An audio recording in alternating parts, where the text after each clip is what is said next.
नमस्ते बच्चों, आज हम देखने जा रहे बाल वसंत भाग 1 कक्षा 6वीं का 8वां पाठ वन के मार्ग में के प्रश्न उत्तर। ठीक है बच्चों, तो पेज नंबर 54 पर हम देखेंगे।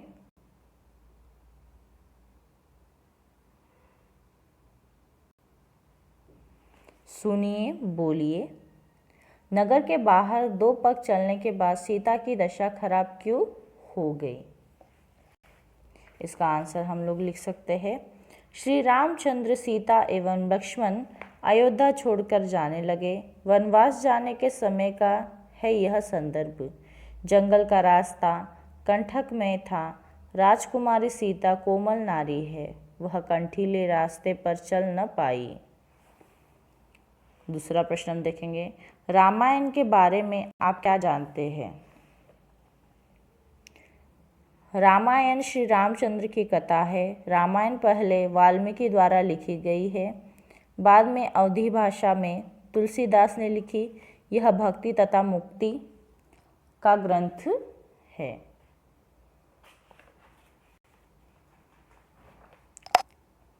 उसके बाद हम देखेंगे, पढ़िए।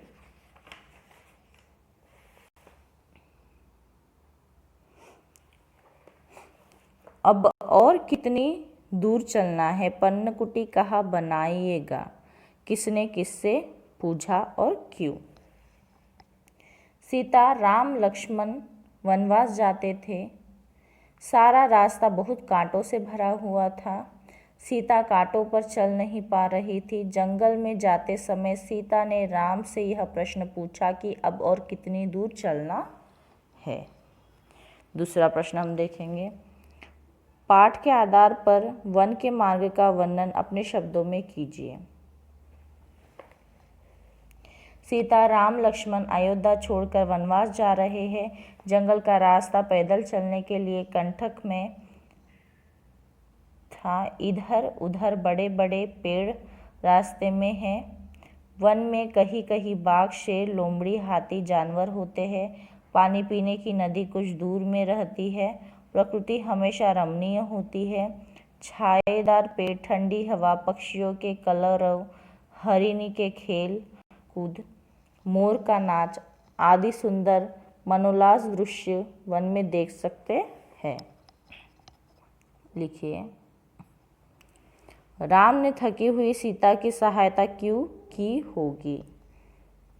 थकी हुई सीता को अपनी स्नेह की बातों से तसल्ली देकर राम ने सीता की थकावट दूर की। मंद वायु से पसीना पोंछने को कहा।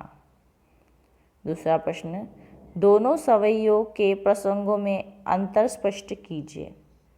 पहले सवै में सीता जी की शारीरिक थकावट के बारे में वर्णन किया है। दूसरे सवै में राम का प्रेम और स्नेह का अनुभव मिलता है। शब्द भंडार। निम्न शब्दों के वाक्य प्रयोग कीजिए। चारु, सुंदर, सीता चारुमती है। कंटक, नुकीला, जंगल का रास्ता कंटक में होता है। बयार, वर्णन, सुमित्रा नंदन पंत ने प्रकृति का सुंदर बयान किया। लोचन, आंखें, संत लोग इस दुनिया को ज्ञान लोचन से देखते हैं। सृजनात्मक अभिव्यक्ति। सवैये राग युक्त गाइए। यहाँ पर आपको क्या करना है? ये जो सवैये दिए गए हैं वो आपको राग युक्त से गाना है, मीन्स राग से गाना है। ठीक है। प्रशंसा।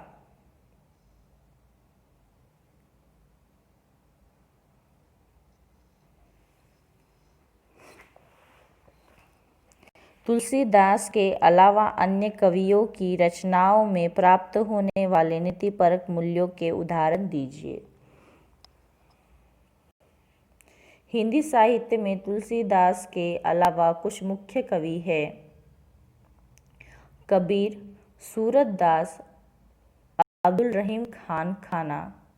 कबीर ने समाज में अंधविश्वासों को दूर करने का विचार बताया। रहीम ने सच्ची दोस्ती के बारे में माखन एवं दही का सुंदर उदाहरण दिया। सूरदास ने श्री कृष्ण के प्रति भक्ति को दिखाया। मानव को नीतिपरक मूल्य कितना आवश्यक है इसके बारे में बताया। उसके बाद हम लोग पेज नंबर 55 पर देखेंगे। भाषा की बात। 1.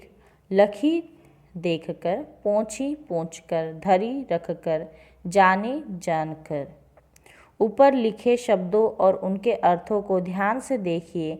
हिंदी में जिस उद्देश्य के लिए हम क्रिया में कर जोड़ते हैं उसी के लिए अवधि में क्रिया में ई को जोड़ा जाता है। जैसे अवधि में बैठ अधिक ई का इज इक्वल टू बैठी, और हिंदी में बैठ अधिक कर बैठ कर। आपकी भाषा या बोली में क्या होता है? अपनी भाषा के ऐसे 6 शब्द लिखिए, उन्हें ध्यान से देखिए और कक्षा में बताइए। ठीक है बच्चों, यहाँ पर हमें ऐसे ही शब्द लिखने हैं। उसके बाद दूसरा है मिट्टी का गहरा अंधकार, डूबा है उसमें एक बीज।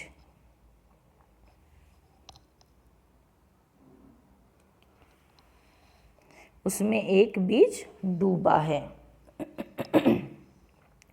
जब हम किसी बात को कविता में कहते हैं तो वाक्य के शब्दों के क्रम में बदलाव आता है। जैसे छा घरी खवे टाड़े को गद्य में ऐसे लिखा जा सकता है, छाया में एक घड़ी खड़ा होकर। उदाहरण के आधार पर नीचे दी गई कविता की पंक्तियों को गद्य के शब्द क्रम में लिखिए। पूरते निकसी रघुवीर वधु, जिसे हम लिख सकते हैं रघुवीर वधु सीता नगर से वन की ओर निकली।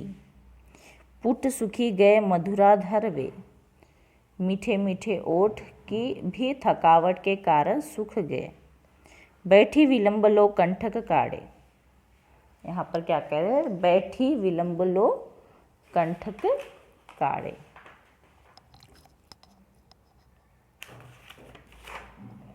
रामचंद्र बैठकर बड़ी देर तक धीरे धीरे कांटे निकाले। पर्णकुटी करी हो कित है, पर्णकुटी कहाँ बनाना है। ठीक है बच्चों, यहीं पर हमारे क्वेश्चन आंसर्स समाप्त होते हैं। तो मैं आशा करती हूँ आपको इस पाठ के प्रश्नोत्तर अच्छे से समझ में आ गए होंगे। धन्यवाद।